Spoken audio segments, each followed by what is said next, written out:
저보다 한 명이 좋으십니까? 저는 뭐 부산에 체육관에서 저보다 거의 약합니다. 경기 주가 약간 취업때 경기 주가 나오셨고 근데 행정고시 22에 합격하셔서 옛날에 축이 세계인데 쭉 오래 근무를 해주셨습니다. 저하고는 또 기획예산위원회 시절에 진영 장관님 모시고 같이 일할 때 제가 했는데 그 기획원에 정말 뛰어난 공무원들이 굉장히 많은데 그 중에서 최고의 데뷔 공무원이셨습니다. 학력이 보여주듯이 일도 제일 잘하셨고 진영 장관이 가장 쉽게 공무원이 바로 우리 신철식 이사장님이십니다. 여러분들한테 보여주기 위해서 좀 편집했던 PPT가 있었는데 제가 구상한 대로 실현이 안 된다고 봅니다. 그래서 그 중간을 생략하고 이승만 대통령에 대해서 정리를 하면 제가 강의를 할 때 항상 7섹션으로 나눠서 강의를 하는데 오늘 시간이 이제 1시간 반이나 주어지면 조금 어중간해요. 보통은 1시간하고 쉬었다가 또 1시간하고 그 정도 1, 2부도 해야 뭐 얘기가 되는데 그래서 이승만 대통령이 되기까지의 이야기는 완전히 줄여서 하고 오늘 여러분들이 꼭 듣고 아셨으면 하는 것은 48년 초대 대통령이 되고 나서 4.19가 날 때까지 12년 동안 어떻게 대한민국이라는 나라가 형성되었는가. 그 다음에는 이 양반이 좌파로부터 엄청난 모함과 왜곡과 뭐 그런 걸 당해가지고 국민 전체가 잘못 알고 있는 오해가 너무 많아요. 그래서 그 중에서도 가장 치명적인 그 오해들은 우파는 그거를 정확히 알고 있어야 좌파에게 대항하는 겁니다. 우리가 제대로 똑바로 알고 있지 못하면 걔네들이 획책하는 선전과 책동에 그대로 넘어간다. 이종찬 씨 같은 사람이 1948년 8월 15일은 건국이 아니다 라는 소리를 공경무원위원이 하는데 그런 사람은 우리나라 국민이 안 되거든요. 그런 말도 안 되는 발언을 하고 이 사회에서 뻗어서 활동하고 있다는 게 저로서는 어이가 없는 일입니다. 그런 차원에서 오늘 지금 제가 사실은 이 젊은 분들을 위해서 책이 잘 읽지는 않습니다. VR 기념관을 만드는 게 있었어요. 3년 전에 만들어놨었는데 지금 모종의 이유로 지금 인터넷에서는 중단이 되어 있는데 그 중에 동영상을 섹션별로 나눠서 만드는 게 있습니다. 그거를 보여드리고 그 부분에 관해서 얘기를 드리고 이렇게 진행을 하고 있습니다. 첫 번째 섹션을 한번 틀어봐 주는 동영상.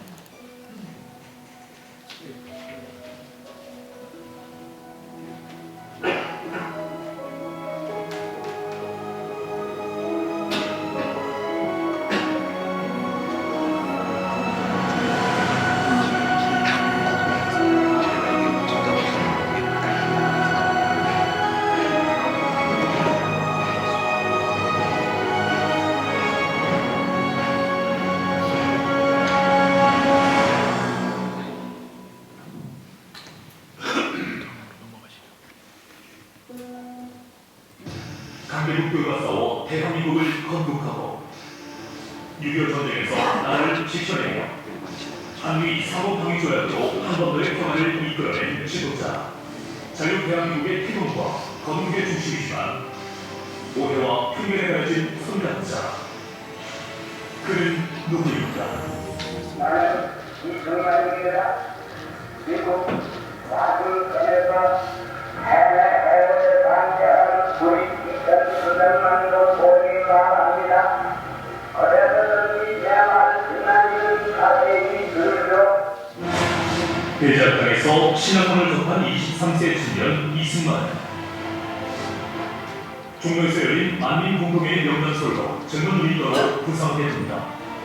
그러나 이번 군주제 주민토미로 한성마을에 투어.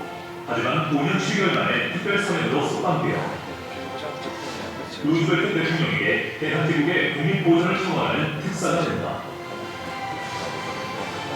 이후 미국에서 세계 최고의 학업을 성취하며 교육을 통한 외교 독립운동을 펼쳐나갔고 독립운동가 이승만은 대한민국 임시정부의 초대 대통령으로 선임된다. 그리고 해방 이후 50 자유총선거를 이끌어내고 재헌헌법의 공표를 통해 자유민주주의를 지켜낸 대한민국 건국 대통령 이승만이 탄생하게 된다.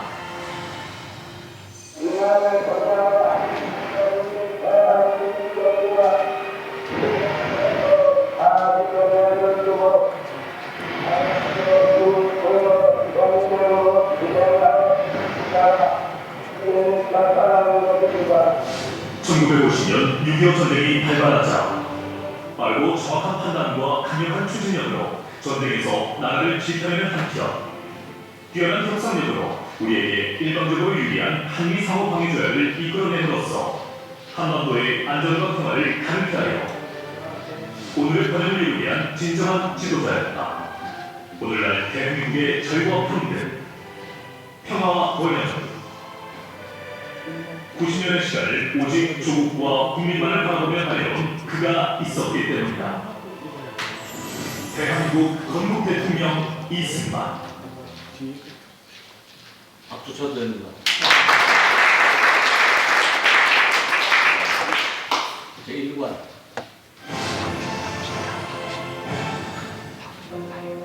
시대를 낙살하는 청년 혁명가. 베트남 땅에서 영어와 민주주의 등 신문물을 배우고 열강의 습관을 막기 위한 국권 회복운동을 전개하여 이승만의 이름을 대중에 각인시켰습니다. 계몽운동부터 구국투쟁을 벌인 만민공동의 명판사였습니다. 개화파의 입헌군주제 추진 혐의로 무기징역을 선고받고 한성 감옥에서 기독교로 회심하며 독립정신을 지키려했습니다. 추록 후 대한제국의 특사로 루즈벨트 대통령에게 일본의 침략을 규탄하고 조선의 독립을 호소했습니다. 시대를 앞서간 청년 혁명가. 이승만이 우리 사회의 처음 모습을 드러내는 것은 청년 혁명가로서 모습을 처음 드러냅니다. 원래 1875년생 이승만인데 과거 제도를 겨냥해서 주로 쭉 학당을 다녔거든요. 그래서 원래 황해도 청산에서 태어났는데 2살 때 한성으로 와서 노동이라는 동네가 지금 서울역 맞은편 양동입니다. 거기에 정착해서 노동학당을 18세까지 다녔습니다. 그러다가 과거 제도가 철폐되는 과거 경상이 일어났어요. 그래서 이제 학당을 더 다닐 수 없고 8살이 돼도 아직 실업자고 과거에 한 번도 국제를 못하고. 근데 그거는 뭐냐면 일종의 정치적인 배제였어요. 왜냐하면 이승만 대통령의 신분이 독특했거든요. 이승만은 원래 양녕대군의 16대손입니다. 양녕대군 아시나요? 태종의 첫째 아들입니다. 양녕대군. 둘째 아들이 충녕대군. 셋째 아들이 세종입니다. 세종대왕이 됩니다. 근데 이 세종이 여러분이 안보하는 역사상은 굉장히 다른 인물이에요. 그 사람이 한국을 창시한 위대한 왕이긴 한데 이 사람의 인생은 그리 다름직스럽지 못했어요. 형들 둘 밑에서 자기 신분의 위협을 감지해서인지 양명, 충명을 계속 모함을 합니다. 아침에 절하러 가고 기체욕탕을 하셨습니다. 해놓고는 양명 형님은 어제도 궁으로 돌아오지 않으셨습니다. 그럼 어디로 갔단 말이야? 기생집에 간 것 같습니다. 다음날 가서는 어제는 충녕대군도 안 돌아왔습니다. 무슨 말인지 아시겠죠? 그런 식의 행동을 하는 사람이었어요. 그러다가 이제 왕위를 개성하게 되고 20대부터 초도 비만 100m를 못 걸었어요. 구출 없이. 그런 사람이고 보석에 올리고 빼서 뺀 사람들 다 합치면 왕자 공주가 127명입니다. 호석하니까. 네. 올라간 것만 호석에 올린 것만 24명도 있고요. 어마어마한 사람이에요. 근데 그런 거 다 차치하고 한글을 창제했기 때문에 모두가 용서가 된 겁니다. 그런데 그 밀려났던 양녕대군의 16대 순이 이승만이에요. 근데 그 후로 이조에서는 왕계보에서 한 번 밀려난 왕족은 절대로 벼슬을 안 줍니다. 3대까지만 작은 벼슬을 주다가 4대 순까지 내려오면 그 이하의 왕족은 절대로 벼슬을 안 줍니다. 그런 정책을 모르고 그냥 과거시험만 공부를 하는 거죠. 그러다가 과거교육장으로 과거가 없어지니까 같은 동네에 살던 친구들이 우리는 요새 그런 과거 하면 뒤진다. 신문물을 배워야 된다. 그래서 그들이 손을 잡아 끌고 가서 가는 곳이 배제학당이에요. 그때 이름으로 아펠린젤러 학당이죠. 나중에 제가 아펠린젤러 학당이라는 거에 학제를 좀 조사를 해봤더니 칼리지예요. 단과 대학입니다. 칼리지 형태를 띄었던 배제 학당이에요. 그때는 이름이 학당이라서 학교 정체성을 사실 뭐 그러니까 학당이라고 그러는 건 그냥 뭐 고등학교 중학교 이런 식으로 생각을 하는데 그게 칼리지였다는 것이 그것이 이승만이 나중에 PhD를 타는 때까지 워싱턴 유니버시티에 들어가는 데 도움이 되고 그것으로 도움이 되는 거예요. 그래서 이제 배제 학당에서 새로운 문물을 배우고 났더니 이 왕조라는 거는 이거 대놓지도 않은 거거든요. 자기가 생각해도 왕조라는 건 너무나 말이 안 돼요. 특히 이조 시대의 그 왕권이라는 거는 귀족의 권한이라는 거는 말이 안 돼요. 1000분의 1의 기여만 합니다. 귀족들. 세금을 안 내요. 양반은 문반과 무반에 속한 사람들은 세금을 안 냅니다. 소장농들의 세금을 걷어서 바칩니다. 그러니까 말하자면 그 소장농들이 다 농부입니다. 다 그런 분위기 주인님하고 하인, 하녀, 종 전부 노예죠. 우리나라는 세계에서 어떤 나라보다도 노예가 많았던 나라입니다. 0.1%밖에 안 돼요. 그런 나라였거든요. 그러니 그 대한 제국이라고 바꿔서 나중에 하긴 했지만 나라가 얼마나 형편없었는지 뜻이 있는 공부한 유생이든 뭐 유학자들 간에 보면은 우리나라를 그대로 둬서는 안 되겠다 하는 판에 2조 말에 일본, 중국, 러시아가 그대로 각각 경제하면서 들어와서 한국을 찾아내고 농가를 부리는데 그 왕조가 간에 붙었다가 쓰기에 붙었다가 하면서 심지어는 뭐 아반 파천이라는 소련 대성을 도망을 가는 일이 안 일어나나 형편없이 하면서 철도 개설권, 바우산 채무권 등등의 국권에 속하는 사업들이 전부 중국, 일본, 러시아로 넘어가니까 우리가 이걸 무슨 볼 수는 없다. 그래서 젊은이들 주변을 모아서 국립협회를 만들고 신문도 창간하고 이제 거리 연사도 합니다. 그때는 마이크도 없고 아무것도 없기 때문에 거리 연사가 하면은 작은 이제 담을 만들어 놓고 그 위에 올라가서 강연을 하는 거거든요. 그러니까 유럽에만 계몽주의가 있었던 게 아니에요. 우리는 그때를 계몽시대라고 보는데 그 연사들 중에 가장 설득력 있게 영사를 잘하는 사람이 이승만이었어요. 그래서 1898년 3월 15일에는 이 종로에서 개최되는 강연회가 있었는데 종갑 있잖아요. 저 종갑 범위에서 강연을 합니다. 그런데 이 강연에 무려 만여 명이 들어 모인 거예요. 그 이때가 너무 충격적인 게 고종이 볼 때는 너무 충격적인 게 그때 왕궁에 배치된 병력이 500명밖에 안 돼요. 전국의 병력을 다 합쳐서 전국에 있는 병력을 다 합쳐서 5,000명밖에 안 돼요. 근데 민중이 10,000명이 모인 거예요. 와, 저도 어떻게 될지 몰라요. 근데 이 만국 운동회를 한 달에 한 번씩 불러요. 3월 달부터 시작해서 4월, 5월. 그래서 요구사항이 조정에다가 계속 들대는 거예요. 러시아 은행 설립하고 폐지해라. 아주 구체적인 요구들이 막 들어가는 거예요. 그래서 보다가 도저히 안 되겠구나 싶어가지고 10월 달에는 조정 대신들을 다 보냅니다. 만국 운동회 하는 단체. 그래서 그들이 주장하는 것들을 다 받아서 모여가지고 중심회의를 열어서 들어줄 만한 거는 들어주고 도저히 안 될 거는 안 들어주고 그 대신에 만국운동회를 해체시키라. 그런 공작까지 해요.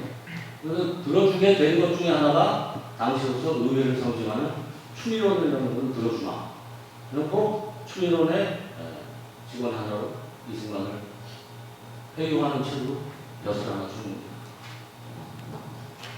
그러나 이미 그 만국운동회로 조직된 힘이 어디로 가는 건 아니었어요. 그래서 조정이 오만 수술을 다 써요. 모구성 단체들 동원해서 막기도 하고 오만 공작을 다 하다가 이거 도저히 안 되겠구나. 그래가지고 이 독립협회를 비롯한 애국지사들을 일제히 잡아놨습니다. 17인을 잡아놓았는데 이 17인을 잡아놓은 거를 두고서 왕궁 앞에 가서 철야 농성을 합니다. 처음이에요. 수천 명이 왕궁에 가서 철야 농성하고 횃불 농성을 횃불 농성, 촛불 농성이 아니에요. 촛불보다 횃불이 훨씬 세죠. 훨씬 옛날이죠. 최초의 철야 농성, 횃불 농성한 것도 이승만 대통령의 기록입니다. 이승만 대통령이 뭔가를 했다 그러면은 세계 최초 하면 우리나라 최초예요.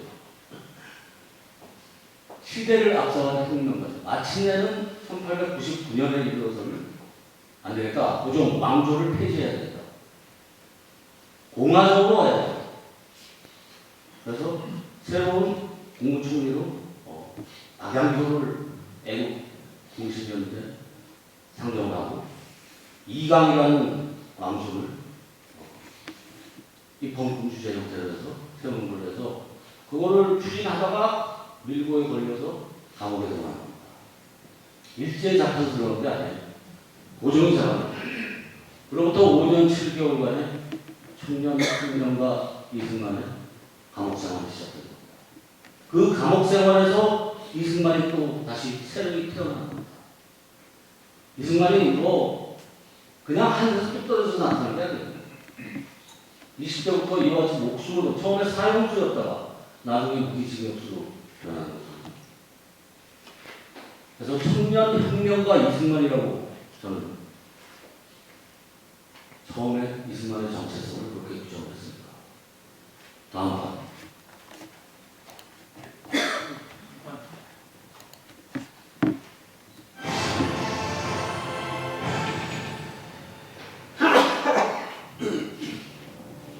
나는 이승만입니다.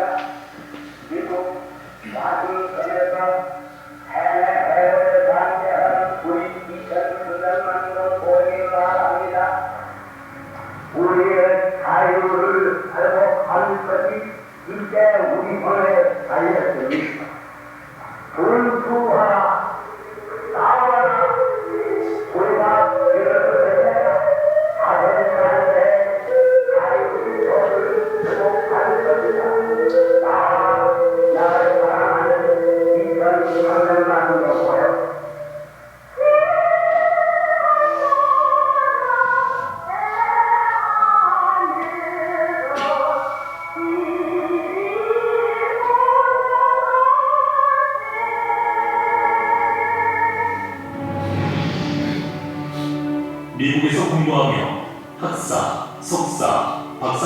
취득한 최초의 한국인이었습니다. 미국 유소 대학으로부터의 교수 수행을 뿌리치고 귀국하여 YMCA 활동을 통한 조국의 계몽운동을 진행하였고 이후 하와이로 이어진 교육과 외교 활동을 통한 독립운동을 이어갔습니다. 대한민국이 독립을 전 세계에 선언한 3.1운동은 전 국민이 일제히 일어난 최초의 비폭력 저항운동이었습니다. 이를 계기로 각지에서 일어난 8곳의 임시정부에서 모두 초대 지도자로 선임되었습니다. 독립을 위한 33년의 대장정.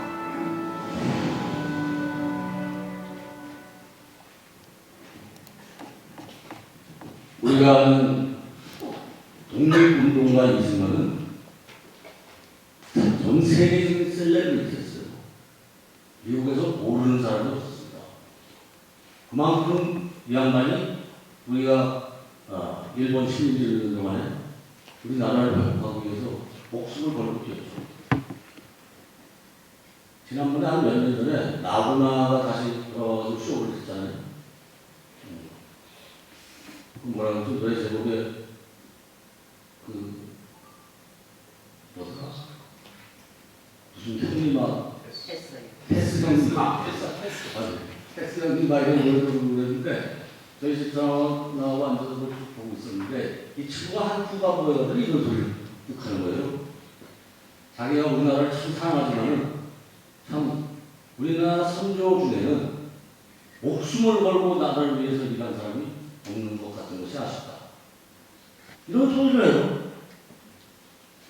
제가 그냥 노래만 했지 공부는 하나도 안 했구나. 왜냐하면 진실로 다른 지도자들과 달리 우리나라의 독립을 위해서 자기 목숨을 걸었던 사람이 있습니다. 그냥 독립운동을 한 게 아니라 외교전만 펼친 게 아니에요. 여기서 3.1운동 얘기가 나오잖아요. 난 우리나라 역사 학자들처럼 자기네 역사를 제대로 연구 안 하는 인간들은 난 정말 어떤 나라도 그런 나라는 없다고 생각하는데 3.1운동이 얼마나 전 세계적으로 대단한 저항운동이었다는 걸 우리가 밝히지 않고 다른 나라 사람들이 그거를 쓰게 만들고 있어요.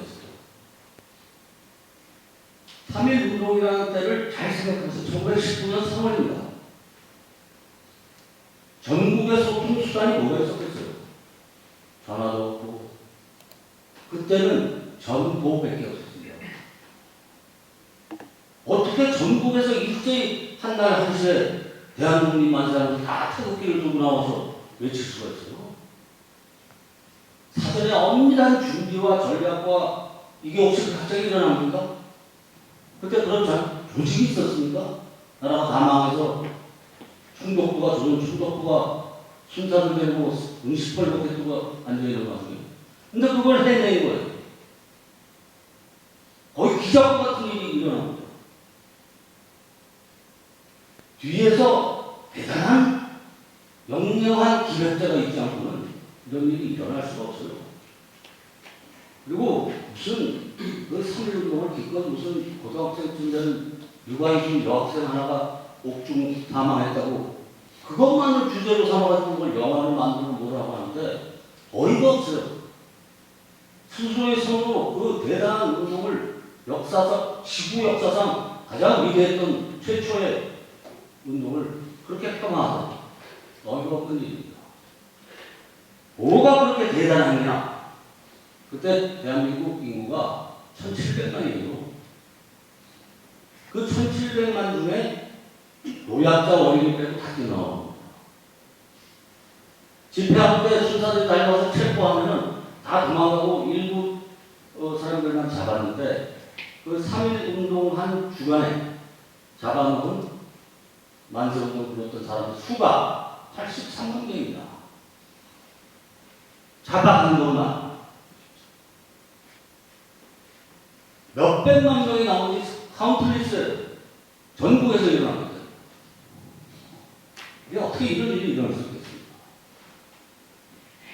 근데 더 황당한 것은 비폭력 저항 운동이다. 무기를 들고 일어난 혁명은 많았지만 맨손으로 평화를 외치면서 저항 운동을 벌인 것은 대한민국이 최초입니다. 인도의 간디가 신문에서 그걸 보고 아 나도 저런 식으로 운동을 해야 되겠구나 하고 인도의 간디가 비폭력 저항 운동을 펼친 게 그 3년 후에 이런 대단한 운동을 우리 민족의 저력을 폄하를 해도 너무 폄하를 하고 있는 현실이 상당히 무게할 겁니다. 역사학자들 깊이 반성하고 연구를 해야 돼요.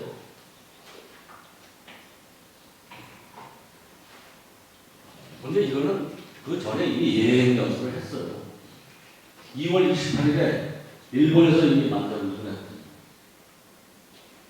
3.1운동을 끝내고는 4월 14일에서 16일 미국 필라델피아에서 또 독립운동 시가 행진을 하고 독립선언문을 이승만이 영향으로 번역해서 그 독립기념관에서 워싱턴에 앉아서 독립선언문을 읽었던데 똑같이 앉아서 독립선언문을 읽는 행사를 하고 그걸 다 했던 거예요.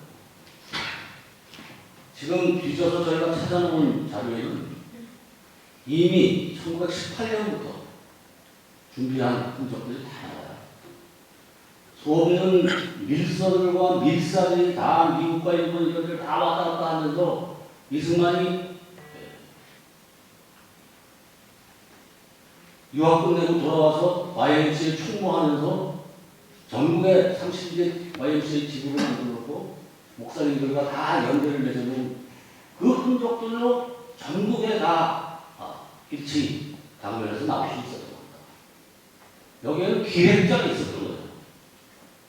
이런 연구에는 자료가 우수히 나옵니다. 저도 전했던 전신문 편지 밀서를 송진우 딸이 미국에서 유학 끝내고 돌아올 때 이승만이 지어서 보낸 밀서 등에서부터 쭉 나옵니다. 그럼 3.1운동이 뭘 계기로 이와 같이 대단한 운동을 일으켰다고 꼭 배운 사람 있어요? 3.1운동이 왜 일어났죠? 그냥 독립운동의 일환인가요? 그게 아니에요. 세계 제1차 대전이 끝나는 겁니다. 세계 제1차 대전이 끝나면서 1919년 초에 파리 강화회의가 열리는데 거기 의장이 윌슨이에요. 윌슨이 누구냐? 프린스턴 PhD, 이승만이 PhD를 했던 프린스턴의 총장이었어요. 우드로 윌슨. 그 우드로 윌슨이 2년 후에, 졸업 2년 후에 미국 대통령이 되거든요. 그런데 그 우드로 윌슨이 파리 강화회의에 의장이 되는데 그때 이슈가 뭐냐면 그 열강들이 지배하고 있던 식민지들을 일부 독립시켜주는 거였어요. 그러니까 우리나라 우드로 윌슨이 이승만에게 미국에 편지를 보냅니다. 내가 이번에 파리 강화회의 의장으로 가게 됐다. 너희 나라에게도 어쩐 기회가 될지도 모르겠다. 이승만이 당연히 너무나 놀라고 감사해서 또 편지를 쓰죠. 우리가 독립할 수 있게 의장님이 정말 전심으로 도와주시면 고맙겠다, 어쨌다. 이걸 쫙 보내요. 근데 의장을 하면서 가만 보니까, 우드로 윌슨이 가만 보니까 시기가 의외로 안 좋아요. 왜 안 좋으냐? 영일 동맹을 맺고 일본이 전승국의 하나가 되는 거예요. 그 시기에는 1차 대전에서는. 그러니까 전승국 중에 하나니까 걔네들이 오히려 다른 나라를 뺏으면 뺏었지 자기가 갖고 있는 걸 내줄 리가 없잖아요. 그러면서 거기 나오는 국제사회에 국제연맹을 결성하게 되는 국제사회에 한국이라는 나라는 문맹률이 거의 90%가 넘고 이들은 자체적으로 독립할 아직 개화가 안 된 나라다. 그걸 우리가 식민지를 통해서 이 사람들을 개화시키고 군대화시키고 좀 더 해야 되는 상태에 있다. 독립시켜서는 안 된다. 이런 여론을 펴뜨리고 있으니까 우드로 윌슨이 이승만에게 편지를 보냅니다. 이런 얘기들이 돌고 있는데 다들 일본 얘기에 지금 넘어가고 있는 실정이다.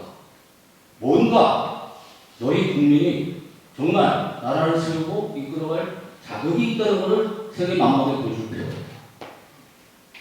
어떻게 해봐라. 너는 어드바이스를 한다. 고맙죠. 그래서 기획하고 기획한 것이 삼도운동인 겁니다.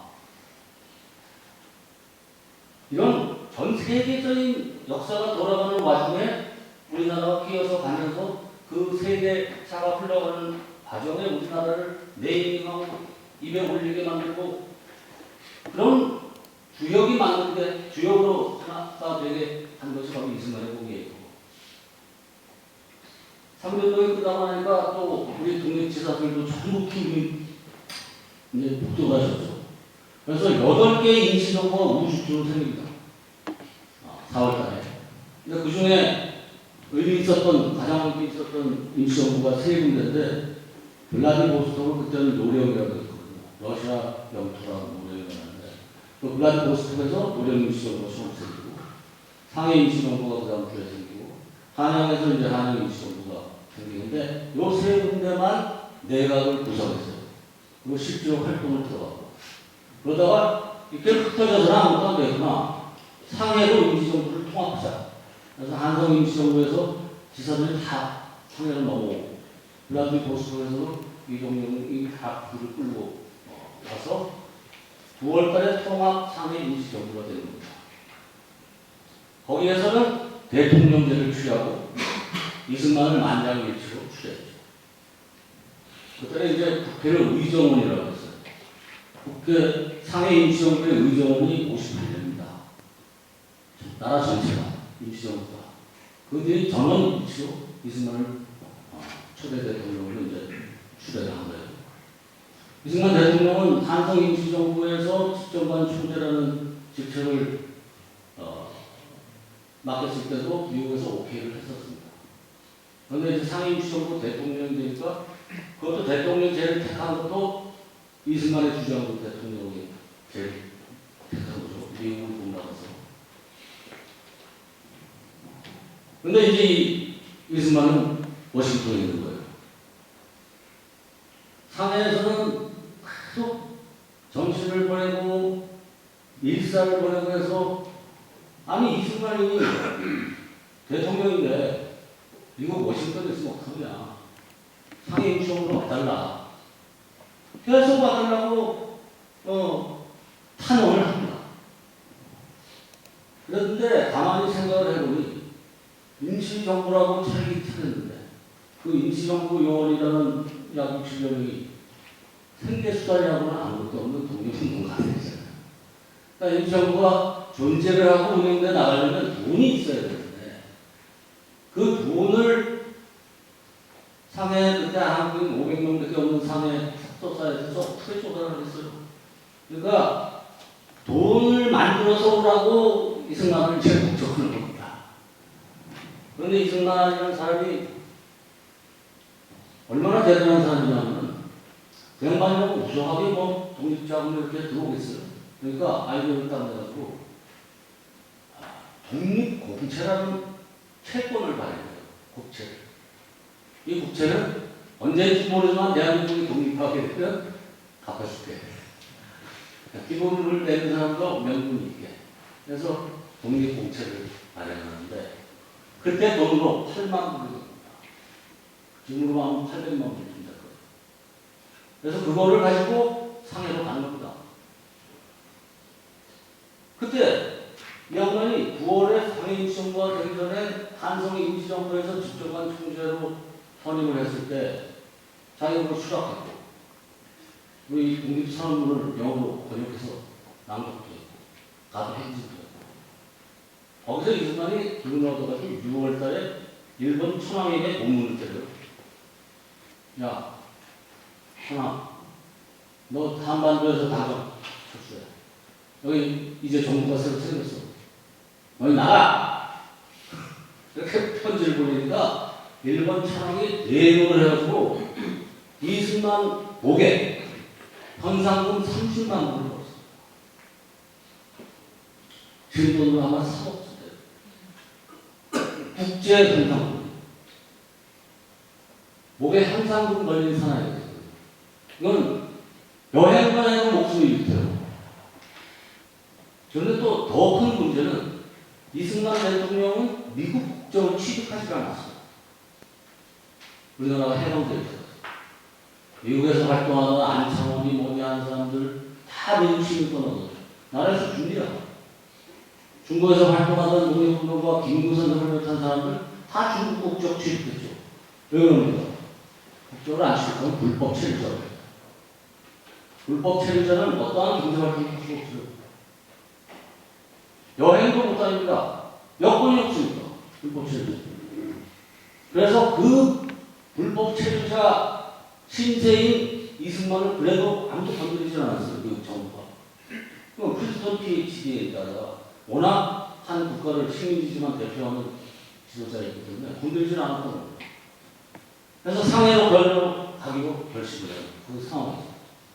그리고 자기의 독립운동 터전이었던 하와이로 넘어가서 하와이에 사탕수수밭에 지원해서 왔던 노동자, 한국 노동자, 중국 노동자들이 있었지만 중국 노동자들은 자기네 자초 상원제 계획 같은 걸 만들어서 그 교포가 하나 죽으면 그 시신을 그 고향으로 보내주는 전통이 있었어요. 그래서 그 시신 운구 선박이 있었는데 그 선박에 선장하고 뒤를 해가지고 그 중국인 시체로 안속에 위장을 해서 그 배에 실려 한 달간 태평양을 건너서 상하로 부임합니다. 이건 어마무시한 경우가 아니에요. 낮에는 그 밑창에 관 치는데 숨어 있다가 밤이 되면 좀 나와서 숨쉬고 이러기를 한 달을 하면서 먹기를 제대로 못했어요. 어떻게 했어요? 그 용기. 난 내가 이 대목을 보다가 하고 울 뻔했다니까. 나라를 그렇게 할 수 있습니다. 34살. 여러분 할 수 있겠습니까? 이렇게 목숨을 걸었던 이승만이 있다는 것을 나무나는 모르는 거죠.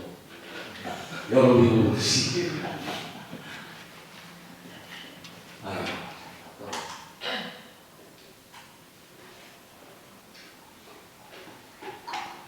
그리고 이제 45년까지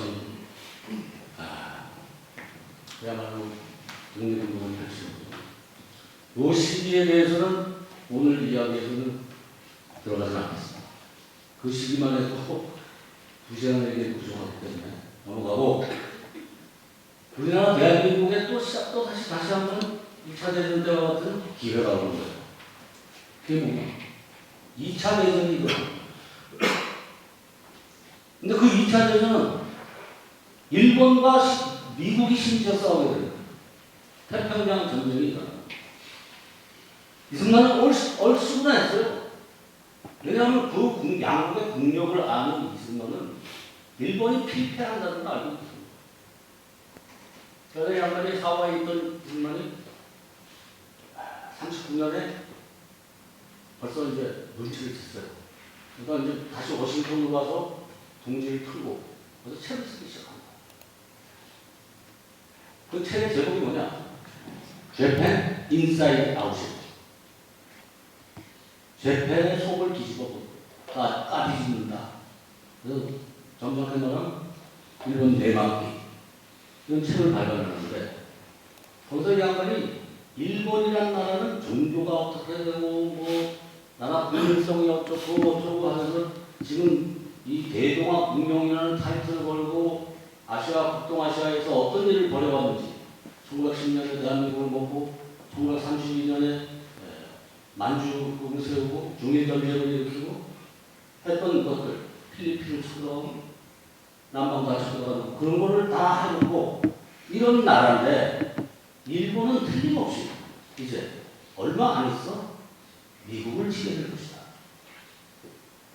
미국을 친다면 알래스카 아니면 하와이다. 그렇게 예언을 해놨어요. 1941년 7월 달에 미국에서 발견이 됩니다. 근데 그때 일본이 미국에 얼마나 공을 들이고 있었는지 몰라요.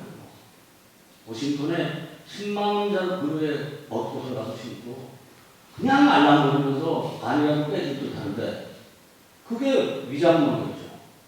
감히 우리를 치려고 상상도 못하게 만들어 놓고 있었던 거예요. 근데 그거를 이승만은 꿰뚫어버렸습니다. 이 2차 대전이 일어날 조짐이 보이는 이때 일본이 이 기회를 놓고 반드시 또 치려고 하는 거죠. 왜? 자원이 떨어져서. 자원 문제일 것이다. 예측을. 그래서 미국에서 이승만이 바보가 됐어요. 망명군 노인네가 됐어요. 그래서 엄청 비판을 받았는데 바로 그 같은 41년 12월에 7일에 하와이 진주만 공습을 했는데 그러니까 미국이 어떻게 됐어요? 예언자 이승만이 됐습니다. 예언자 이승만. 근데 그 책에 보면 이승만이 일본을 샅샅이 분석을 했어요. 그러니까 국방부 장관이 미군 장군은 이번 전쟁에서 필독해야 될 서적으로 이승만 일본 내막기가 선정이 워싱턴 조의하는 난리가 났어요. 야, 이승만 진짜 와이즈맨이구나. 프로페서이다. 이렇게 해서 이승만이 거기서 중앙 무대로 또 구식에 등장을 하고. 근데 일본이라는 나라를 진짜 미국이 하여튼 모르고 있었기 때문에 깜깜합니다. 그래서 그때 처음으로 미국이 정보 조직을 만들어요. OSS라는. 그 OSS라는 정보국을 만들면서 이승만과 힘을 합쳐서 일본도 알고 한국도 알고 미국도 아는 유학생 20명 되면을 넣어서 도감해요. 그 대신에 미국은 식민지 국가였기 때문에 얼마 전에 무슨 그것도 논란이 됐었는데 그럼 식민지 시대에는 우리나라 사람이 여전히 한국인이었느냐 이 얘기가 한번 거론됐었죠. 한국이 없는데 어디가 한국이에요? 그 나라가 존재하지 않는데 다 일본인이었죠. 그럼에도 불구하고 일본인의 국적을 가졌더라도 한국인이라네. 그때 미국이 여행을 허가해주고 별도 강군 조치를 취하지 않았습니다. 카메라도 휴대할 수 있게 해주고 여행도 갈 수 있게 해주고 우방국가 되고 그랬어요. 이라는 걸 이승만한테 있고 이승만은 그 공산주의 정체를 낱낱이 빼고 있었기 때문에 이러다가는 우리가 자칫 공산하게 돼요. 그래서 남한만의 민주정부를 세워서 이 민주정부를 토대로 북한까지 자유통일을 하자. 이게 이승만의 포지션입니다.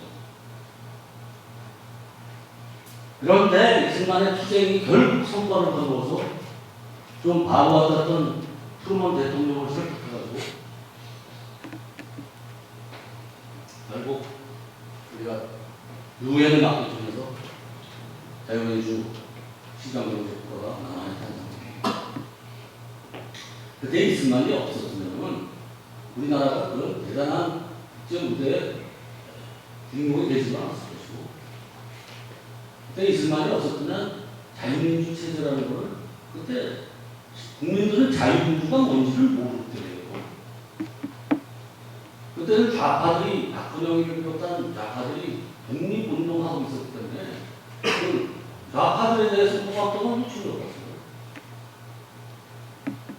미 김정하지가 조사한 1945년 통계에 보면 국내 70%가 사회주의를 지지하는 민주주의를 지지하는 부분은 14%, 나머지는 모른다. 그런 사회에서 이승만이 돌아와서 우리가 지켜야 될 국가 정체성은 자유민주주의다. 이거를 국민 설득하고 이끌어가는데 워낙 이승만이 명망이 높았고 국민들이 뭐가 뭔지 모르는 과정에서 이승만이 주장한다면 그게 옳다. 이런 식이었기 때문에 우리가 자유민주주의 국가가 겨우 될 수 있었던 거예요. 지도 한번 보시고 펴보세요. 여기 한반도, 일본 요거 빼놓고 러시아가 세계 공산화 한다고 다 공산화해요. 좌우합작 정권을 세웠던 중앙아시아 국가들 전부 공산화됐습니다. 동유럽 국가들도 마찬가지고. 대표적인 우크라이나, 라이나 뭐 들어가고 스탄 들어가고 그런 나라는 그때 다 독립했거든요. 이 유라시아 이쪽에서만 40개 국가가 독립을 했는데 2차 대전 중에 39개가 공산화되고 한반도 반쪽만 겨우 자유민주 국가가 됩니다.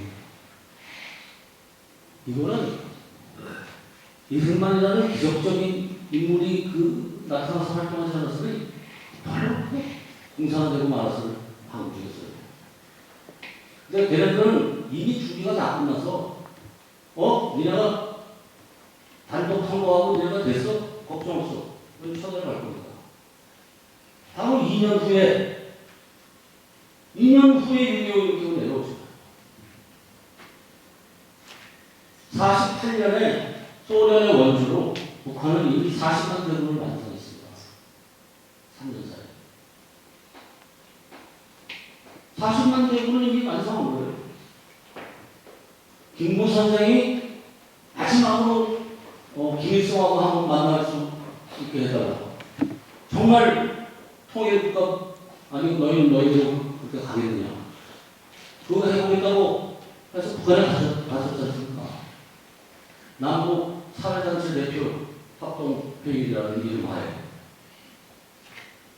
근데 그걸 가기 위해서 김규식하고 같이 이승만 여자를 찾아가서 마지막으로 이렇게 한번 가보고 오려 합니다. 그랬더니 이승만이 뭐라고 그러죠? 그거 김일성이 만난다고 안 되는데 만나려면 스탈린을 만나지 그래. 그렇지 않고는 힘들어. 이랬다고 할 때 그래도 가겠습니다 하고 갔잖아요. 갔는데 독대를 안 해줬어요. 결국 단독 면담도 승리되지 않았어요. 그리고 마지막 날 거기 참석한 60여 개 사회단체장 대표들 앞에서 40만 대군 사열을 시켰어요. 그걸 보고 돌아온 김구는 좌절하는 겁니다. 완전히 좌절해요. 모든 활동을 접어버리고 정치 활동도 다 접어버리고 총선과 건국에 하나도 참여 안 해버리고. 왜 그러냐? 북한 내려오면 공산화 될 텐데 벌써 이미 끝난 게임이야. 김구는 그랬던 겁니다. 이승만을 배신한 게 아니에요. 난 그렇게 믿습니다. 그 증거가 다 문서로 나왔어. 우리나라를 동맹국으로 생각하는 중국이 장개석이다 보니까 작년 지금 국공전쟁을 치르고 있는데 김구가 나중에 40년에서 45년 김구가 민주주의 정부 대통령이었거든요. 대통령이 아니라 그때 주석 체제를 바꿨는데 김구가 그래서 거기서 활동할 수 있었던 게 장개석의 도움으로 임시호가 활동할 수 있었던 거거든요. 그러니까 장개석이가 김구한테 특사를 보내요. 특사를 보내서 유어만이라는 사람인데 가서 이승만 자기네 정부 세우는 거 왜 지금 안 도와주고 그러고 있냐고. 김구 씨한테 내가 말하는 거라고 좀 그러지 말고 식구를 깨고 나와서 이승만 도우라. 근데 그때 김구 씨가 이렇게 나와. 요만 다 끝났다. 아무 소용 없다. 내가 보고 왔다. 그 문서가 유어만 씨가 그 기구를 보고 나와서 장개석한테 보고한 문서가 나왔어요. 10년 전에. 김구가 이승만하고 척을 짓게 하는 거예요. 북한에 가서 보고 와서 자죠. 그런 건 최근 역사에 정말 반응이 안 되죠. 겨우 이렇게 해서 이제 민주국가가 탄생된 겁니다. 자, 이런 거 이제 한 시간 또 가네요. 근데 이승만이라는 분이 왜 위대하냐면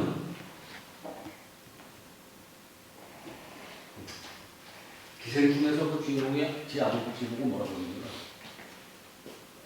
저도 다 계획이 있습니다. 그러잖아요. 너도 계획이 있었구나. 와이강 용어가 됐지 않습니까? 이승만 대통령은 이미 다 계획이 있었다. 내가 나라를 세우면 어떻게 해서 어떤 나라를 만들겠다. 어떤 수순을 거쳐서 뭐를 하겠다는 게 머릿속에 완벽하게 정리되어 있었습니다. 그 중에서 이 양반이 최고의 중점을 두었던 것이 농지개혁이에요. 농지개혁. 물론 공부 과정에서 자유민주 정치체제를 헌법에 반영했죠. 헌법에 반영하고 정치적 자유는 이미 우리나라 국민한테 준 거예요. 근데 그때 정치적 자유도라는 게 있는데 어느 정도의 정치적 자유를 그 국민이 가졌냐. 그래서 그 나라의 자유도라는 걸 측정하는 게 있는데 전 세계 5위에 그 측정의 기준에 우리가. 왜냐하면 우리가 전 세계에서 여성의 완벽한 참정권을 보장한 5번째 나라입니다. 여성의 참정권은 영국, 미국 몇 개밖에 없었어요. 프랑스, 자유를 부르시는 프랑스가 1945년에 여성 참정권. 근데 걔네들은 다 우리 앞에 4개 국가는 조건이 달려있어요. 결혼을 해서 재산세를 낸다든가, 결혼을 했어야 한다든가, 벌이가 있다든가, 그 다음에 또 잉글리시 리터러시가 있어야 된다. 그걸 읽고 쓸 줄 알아야 된다. 이런 게 붙어 있는데 우리나라는 아무런 조건이 없는 남녀든 신분이든 재산의 의무, 학력의 의무 아무런 것도 가리지 않고 정치적 자유를 줍니다. 우리나라에는 인종이 세 인종이 있다고 그러죠. 남자, 여자, 아줌마. 그럼 무슨 뜻인지 아십니까? 아줌마들이 무지하게 센 거예요, 우리나라는. 미국도 여성 대통령이 못 나오는데 우리는 벌써 박근혜 여성 대통령이 나온다잖아요. 애들 키우는 거, 집안 살림, 전권을 쥐고 있어요.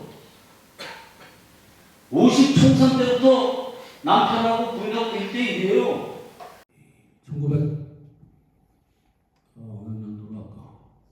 47년도에 보면은 43.4%가 소장농, 그 자소장농이 경험하는 게 39.5%. 이게 무슨 소리냐면은 거의 77%가 소장농이었다는 얘기예요. 자기 자작하는 거는 풀칠이 안 돼서 소장까지 해야 먹고 사는 게 자소장농이에요. 이것이 어떻게 됐느냐? 1980년에 가면은 77%가, 94%가 자작농이 되는 거예요. 소작농은 다 나가고. 이런 어마어마한 성과를 낸 농지개혁을, 이건 혁명입니다. 완전히 혁명적으로 이뤄낸 거예요. 우리가 해방을 맞이했을 때, 또는 국가와 정부를 수립하고 48년도에 이러한 소장농 사태인데 이 사람들 다 농노잖아요. 노예예요. 한 번도 이들은 겨우 이제 정치적 자유, 투표권은 얻었지만 경제적으로 먹고 사는 것으로부터 자유롭지 못한 겁니다. 이들에게 자유를 주려면 땅을 자기 걸 만들어줘야 돼요. 그래서 총리실에 기획처를 만들어가지고 기획처에서 안을 내라. 공산주의자인 농림사무 장관 조봉암이 보고 너도 안을 내라. 국회에서도 안을 내라. 그래서 그때 제기된 3가지의 농지개혁 안 중에서 국무총리 안, 즉 지금 내고 있는 소장료의 50%를 6년간 내면 그 땅이 소장농의 것이 되도록 합니다. 그 법안을 국회가 통과를 시켰어요. 49년에. 그리고 대통령에게 보냈죠. 대통령이 거부권 행사를 해서 다시 돌려보냈습니다. 어떻게 국민들한테 6년을 기다리게 하냐. 3년이야. 소장료 자기가 여태까지 내던 거를 그대로 3년만 내면 그 땅이 바로 소장농의 것이 되게 하는 그 법을 결국 밀어붙여서 했는데 이거 하는데 국회의원 중에 대부분이 지주 아닙니까? 지도회청이었고 그러니까 지주하고 국회하고 한편이 돼가지고 대통령하고 싸우는 거예요. 근데 대통령에 힘이 있나요? 여당이 과반이 못했어요. 힘이 없어요. 근데 이승만은 다 계획이 있었던 겁니다. 1947년에 우리나라 최초의 농민단체를 결성시킵니다. 대한민국 농민총연맹. 이거를 자기가 결성시켜요. 그래서 결성시켜가서 자기가 축사도 해요. 줄여서 농총이라고 그러는데, 농총이 와서 데모하고 국회에서 압박하고 성명서 내고, 너희들 두고 보자, 우리 낱낱이 너희가 하는 짓을 보고 있다 그래서 의원들을 다 압박해가지고 결국 통과해내고 합니다. 그 통과하는데 결정적으로 기여한 사람이 누구냐? 나중에 친일파라고 몰아세웠던 김성수 씨예요. 그 양반이 엄청난 갑부였는데 호남에는 김성수 씨 땅을 밟지 않고는 한 발짝도 갈 수가 없다 이렇게 정설이었는데, 이 양반이 농지가 얼마나 있었냐면은 무려 2,993 정도를 가지고 있었어요. 근데 농지 손상한이 3헥타르예요. 3정도예요. 2,990헥타르의 농지를 채권, 산업채권을 받으면서 몰수당한 겁니다. 김성수 씨가 국회에서 지지 중에 처음으로 내가 다 내놓을 테니 너희도 다 내라. 그거 아니었으면 통과하기 힘들었죠. 그러니까 더구나 아주 아슬아슬한 것은 뭐냐? 1950년 5월 10일에 통과를 했어요.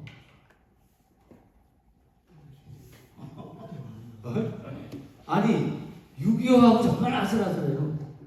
근데 이승만이 이거를 성사시켜놓고도 생각을 하니까 이 농민들이 알고 확실히 아는데는 문맹률이 뭐 대부분인 그런 때 농민 하나하나가 이걸 어떻게 알겠느냐.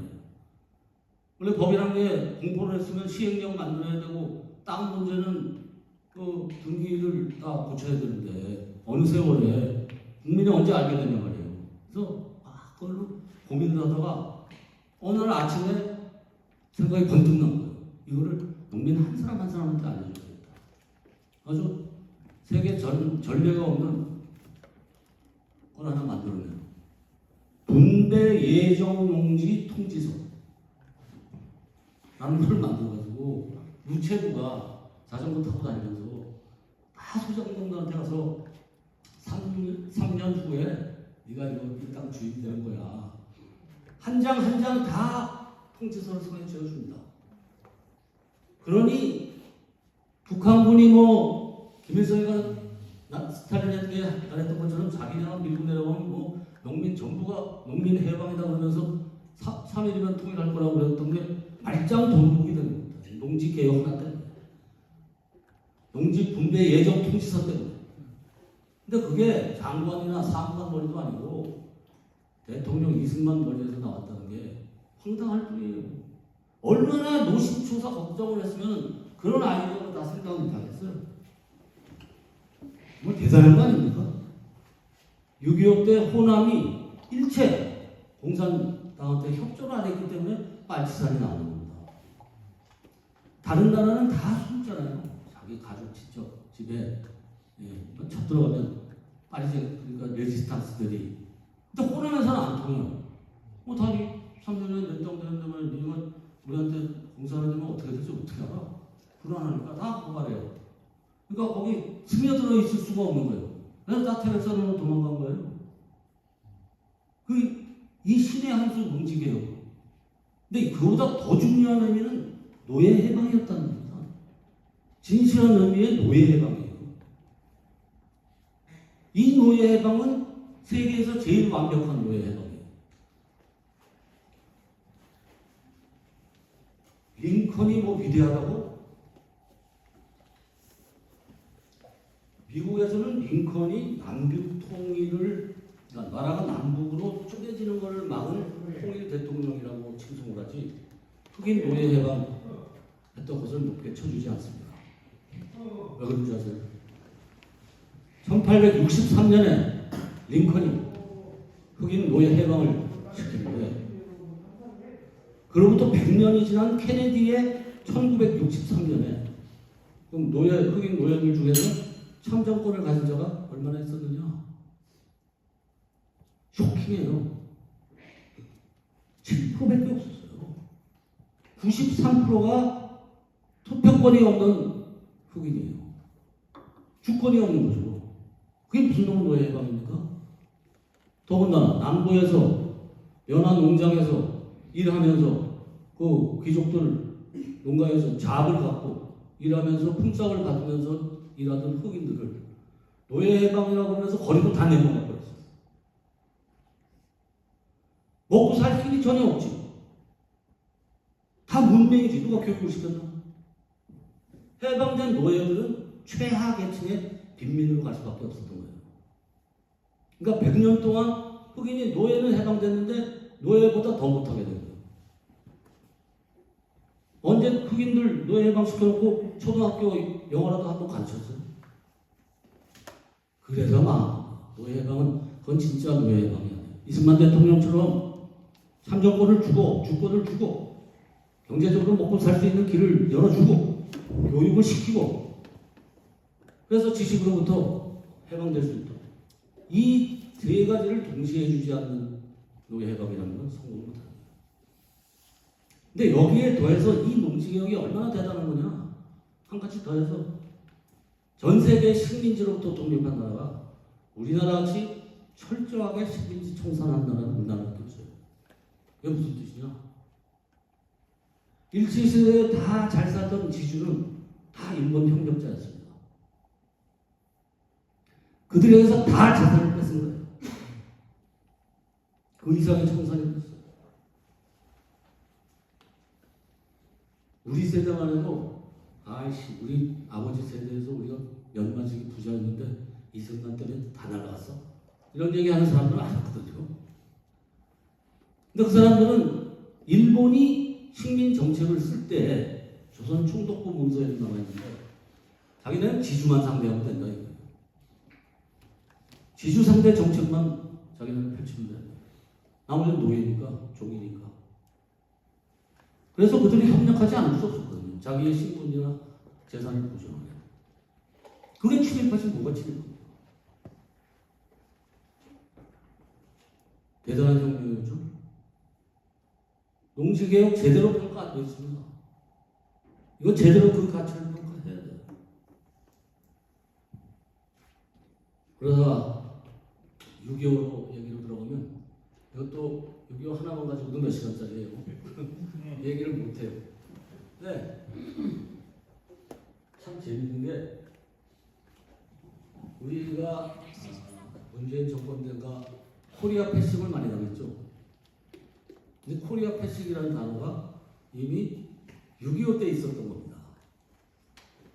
휴전 협정을 이승만은 사인하지 않았어요. 이승만은 끝까지 남북 통일이다. 그걸 그냥 우리는 무조건 통일이다. 이때 안 하면 영원히 안 올 수도 있다. 언제가 올지 모른다. 좋다. 너희가 휴전을 하자 그러면 나만 단독으로라도 북으로 쳐들어가겠다. 이거를 끝까지 주장했다고. 그러니까 에이 코리아 패싱 그리고 북한하고 유아인군하고 중국하고 휴전한 거예요. 그러니까 이승만이 막바지에 몰린 거예요. 이거 휴전하면은 이거 남북 다 갈라진다. 이미 체제가 갈라졌고. 좋아. 너희들이 휴전하다가 내가 내버려 두나 봐라. 이렇게 됐어요. 7월 17일에 휴전협정 사인하도록 되어 있는데 휴전을 하면 제일 먼저 하는 게 뭔지 아십니까? 역사상 모든 전쟁에서 포로 교환을 하는 겁니다. 더 이상은 전쟁을 안 할 거니까 포로를 서로 교환해요. 그리고 협정에 사인하는 겁니다. 옛날부터 전쟁 구속 조치들이 그랬었던 거예요. 그걸 딱 열흘 앞두고 이승만이 자기 멋대로 방공을 걸어 석방을 때려버려요. 포로 수용소가 남한에 9개가 있었는데 총 37,000여 명이 수용되어 있었는데 그중 7개 포로 수용소에서 27,000명이 일제히 태극기 들고 해방되고 나옵니다. 잘 생각해보세요. 유엔군하고 유엔군이 진주에 있을 때 아닙니까 우리나라에. 근데 포로 수용소에서 유엔군하고 한국군하고 같이 지키고 있는데 그거를 어떻게 아무도 모르게 포로 석방을 할 수가 있지? 어떤 기발한 작전이 있지 않고서 있을 수가 없는 일 아닙니까? 일주일 있다가 열흘 있다가 휴전선 사인하게 돼요. 그때 헌병대장이 그 중책을 맡아서 대통령으로부터 공산주의가 싫고 남한에 있겠다는 포로 우리나라 백성은 다 남한에 안 된다. 책임지고 시행이라고. 가지고 헌병 라인으로 먼저 그걸 준비해 들어가고 그날 저녁에 저녁 식사 때 미군과 유엔군에게 일제히 막걸리를 핍니다. 그러니까 코리안 이 와인이라고 그러죠. 그러니까 애들이 참 이런 날도 와인이라면서 신나게 먹었을 거 아니에요.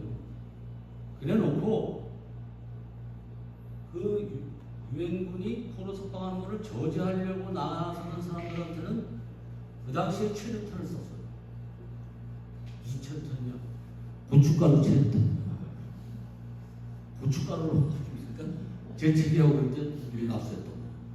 그래서 지키는 유엔군 병사들을 제압하고 포로 석방을 했다. 전 세계가 난리가 났어요. 미국에서는 배신자 이승만 저거 하면서 그냥 전 세계 언론이 이 깡패 배신자 일제히 빌런 이승만을 욕을 했거든요. 하거나 말거나 이 양반은 배짱이 그래놓고 휴전협정이 어디서 안 해? 그래서 이제 미국 대통령이 그때까지 트루먼 대통령인데 도대체 어떻게 하면 너 휴전하겠느냐? 제발 휴전 좀 하자. 안 해. 그러고 있는 와중인데 그때가 그 해가 미국의 대통령 선거가 있었어요. 트루먼이 하고 있었는데 아이젠하워가 딱 등장하면서 자기 공약 1호는 한국전쟁 중식이다. 더 이상 미국의 젊은이들을 희생하지 않겠다. 그때까지 52년 말까지 미군 5만 명이 죽고 10만 명이 부상으로 돌아갔거든요.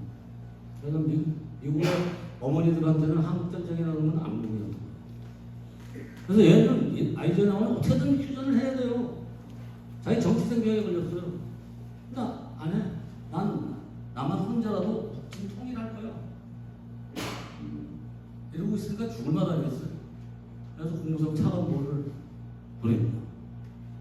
그 차관보하고 18일 동안을 계속 협상을 합니다. 14번의 협상을 해요. 18일 동안.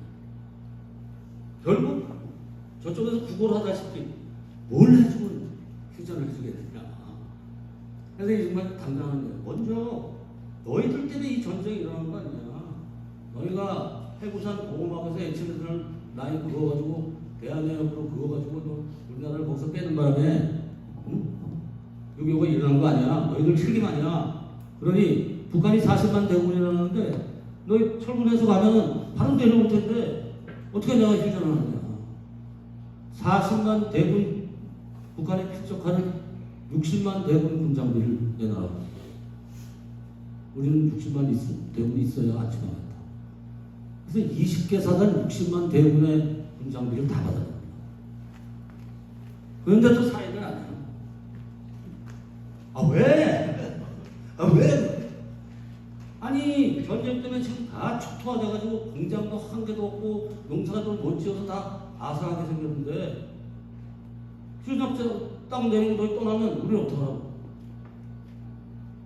경제 원조해줘. 그래가지고 8억 불의 경제 원조를 받아요. 그런 것도 안 해요. 정 안 되니까 부통령 닉슨을 보냈어요. 아이젠하워가. 닉슨을 보내서 네가 정치적으로 어떻게 타협을 해봐.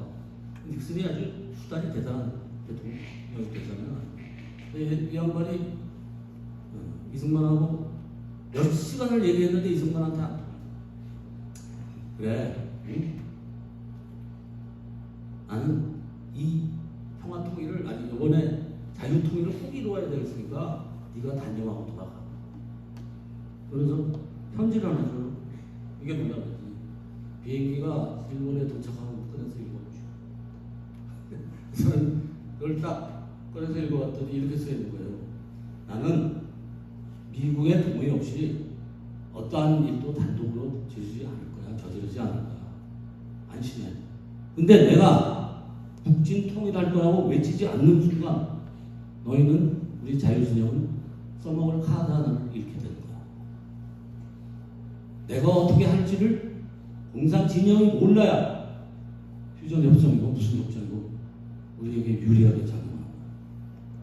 딱 그거. 그걸 보고 닉슨이 감탄하는 거야. 그 노래야. 자기 자서전에 Wise Men, Old Men of East라고 써놓은 타이틀에 그 얘기가 들어가 있어요. 그래서 한미동맹을 맺게 되는 건데 그게 얼마나 대단한 작전입니까?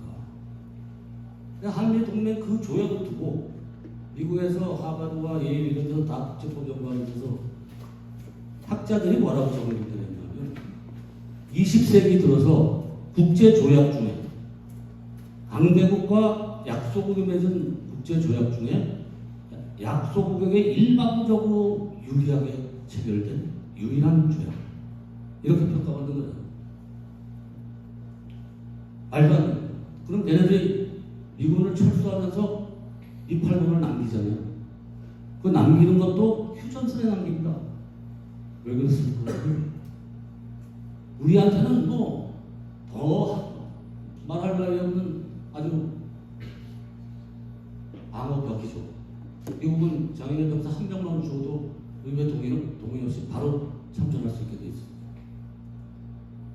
이승만이 북으로 쳐들어갈까봐 38선을 미군이 와서 지킨 거예요. 웃기는 일이 아닙니까? 이런 대단한 이승만이었던 겁니다. 자, 이렇게 열심히 떠드는 중에 이제 시간이 다 됐는데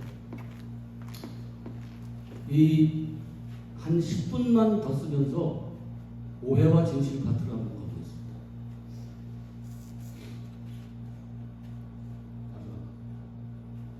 오해와 진실 동영상.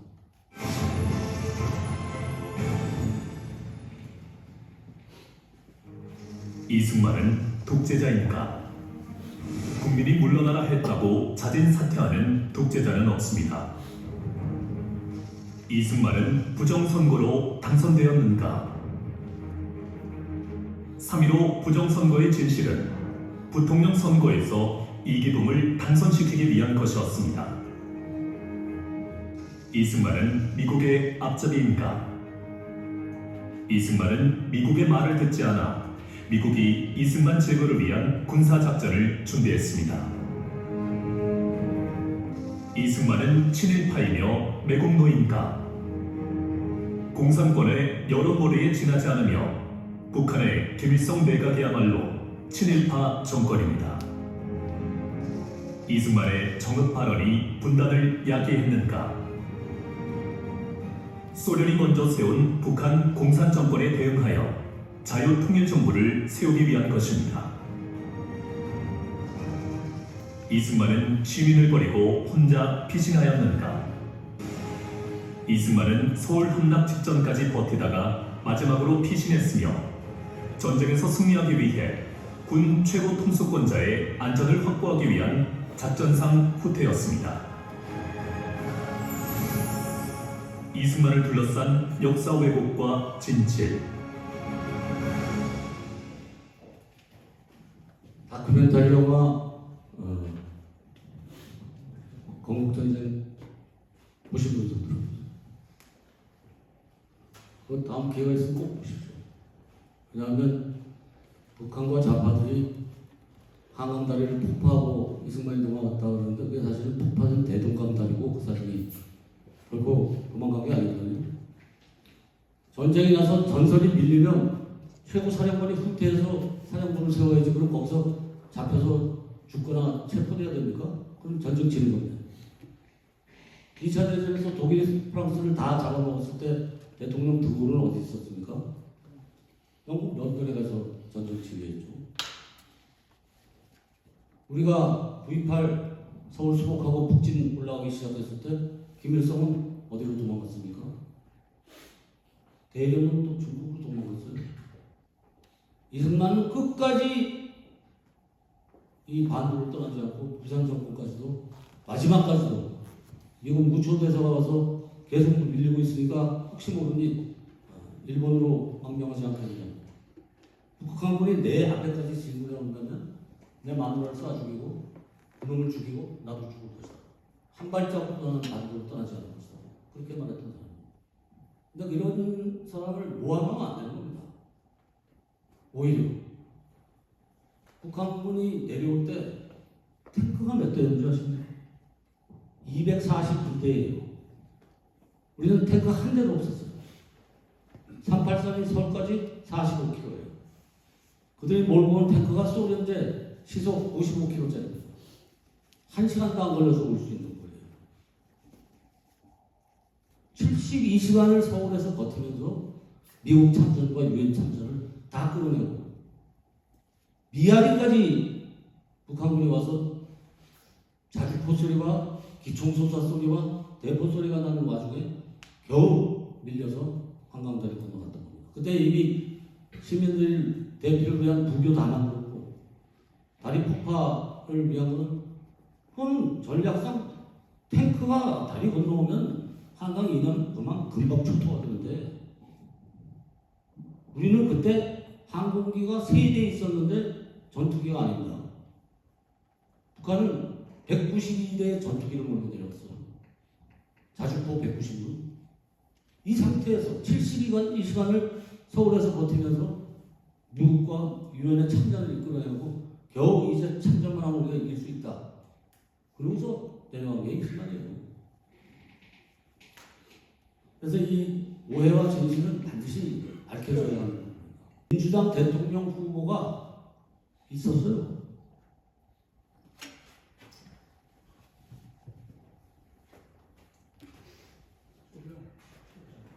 그 양반이 2월 7일에 돌아가셨어요. 질병으로. 단독 후보야. 부정을 할 필요가 없었던 거예요. 하지도 않고. 그런데 이기붕 씨가 부통령이 하고 싶었던 거예요. 56년 선거에서 이기붕 씨가 장면한테 졌거든요. 그래서 56년에서 60년 사이 4년은 야당 장면 씨가 부통령이에요. 대통령이 이승만 씨. 그러니까 어떻게 독재를 해요? 어떻게 독재를 여소야대 때 더군다나 독재자였다는 것도 말도 안 되는 소리고 이기붕이 어떻게든 자기가 부통령 되보려고 부정선거를 마구 저지른 거예요. 근데 그때 그 부통령 선거가 얼마나 중요한 선거냐면 그때 이승만 대통령 85세거든요. 언제 돌아갈지 몰라요. 80세 이상 후시 안 없을 때예요. 그러니까 부통령이 되는 정권이 이승만 대통령 돌아가서는 그 남은 임기를 장악하게 되는 거예요. 선거 없이. 그래서 부정선거를 이기붕이가 저지른 거예요. 이승만은 실제로 그 부정선거가 있었고 학생이 다쳤다는 소식을 듣고 이럴 수가 있느냐고 바로 학생을 찾아가서 적십자병원에 서울대학병원에 있는 학생들을 찾아가가지고 부정을 보고도 일어나지 않는 국민은 죽은 국민이다. 젊은이들 너희들 정말 강하다 하고 같이 손잡고 울었어요. 그런 이승만입니다. 그분을 욕되게 하고는 안 돼요. 자, 저 약속한 시간은 꼭 지키는 편이라서 1시간 반 오늘 강연하기로 했기 때문에